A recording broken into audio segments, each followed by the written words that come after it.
We need to build and bolster bridges of communication and trust. Terrorist traffic and lies and stereotypes about others, other religions, other ethnic groups. So let's share the truth of our faiths with each other. We're going to have to put boots on the ground, my friend, and we're going to have to do a lot more things than we're doing now if we are going to stem this tide and stop this horrific killing. The summit at the White House, the Violent Extremism Summit, wrapping up today. This as a former CIA director came out and said this about the president's rhetorical gymnastics on this issue.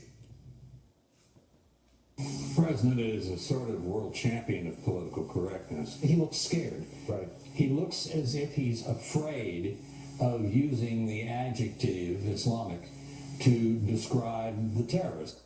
Semantics aside, there is word that there is a coming attack to retake Mosul in Iraq, the city that was taken over by ISIS. U.S. military leaders briefing that they are ready for April or May, training up some 25,000 Iraqi forces to retake that town.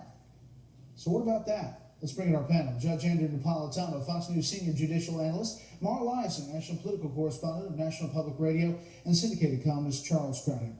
Judge, first of all, a little interesting that we had this briefing on background that they're coming at the end of April. You know, I am not a military person by background. I was in ROTC and I was in the reserves, but I didn't see any active duty. But to me, as a simple, plain-spoken trial lawyer, Dr. Krauthammer, it seems absurd that you would announce when an attack is going to take place. Preposterous that you would do so. Unheard of. Almost a violation of law by revealing national security secrets to the enemy in such a manner that it can help the enemy. I can't even think of why they would do it unless they want to still criticism of the president by saying, here's the plans that he's going to help carry out. It's almost ridiculous. There is that. The Pentagon saying that they also privately saying they want to goose the Iraqis to say, get your act in gear.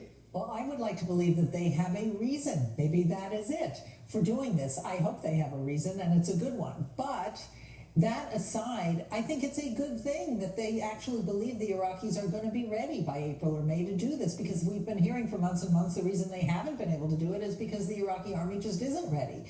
So I think that's a good thing because we have to fight terrorism, whatever you want to call it, on a lot of different fronts, ideological and military. And if there are real setbacks on the ground, ISIS is setback on the ground, I think that would be the best first step. Charles. Well, you do forfeit the element of surprise.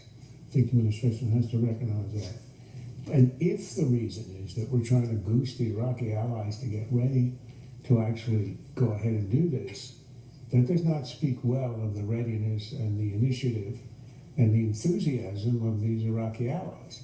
So I'm not sure it's a good sign any way around. A couple polls. Fox News, defeating ISIS will require ground troops. 60% now saying that will be required.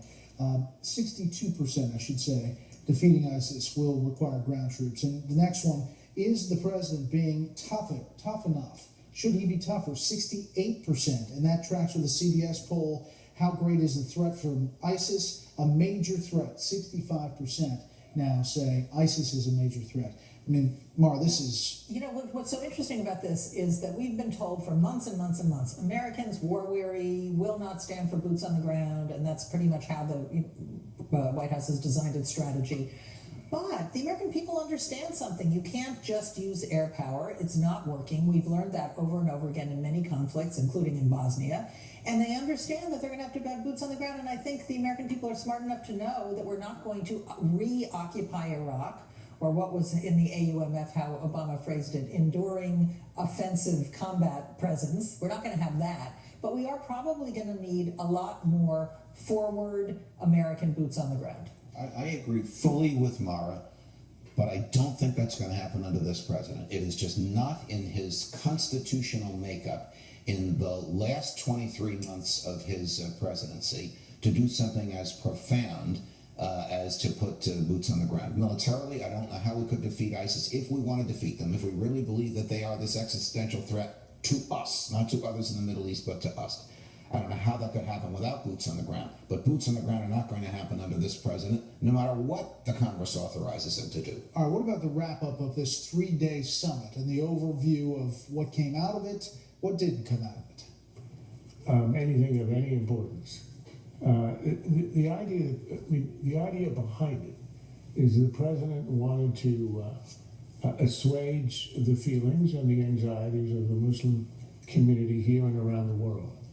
This is a good thing to do, but that it is a 3 days worth of thing to do at a time when Christians are under savage attack throughout the Middle East, where this is the biggest ethnic cleansing since at least the Balkan Wars, where communities who have lived in the Middle East longer than Islam has existed for 2,000 years are being wiped out, enslaved, executed, crucified, and that the Christian presence, which has been there for 2,000 years in the Middle East, is at stake. Is this the number one priority of this administration? And an administration that supposedly is the bulwark against these savages? I find it extremely bizarre.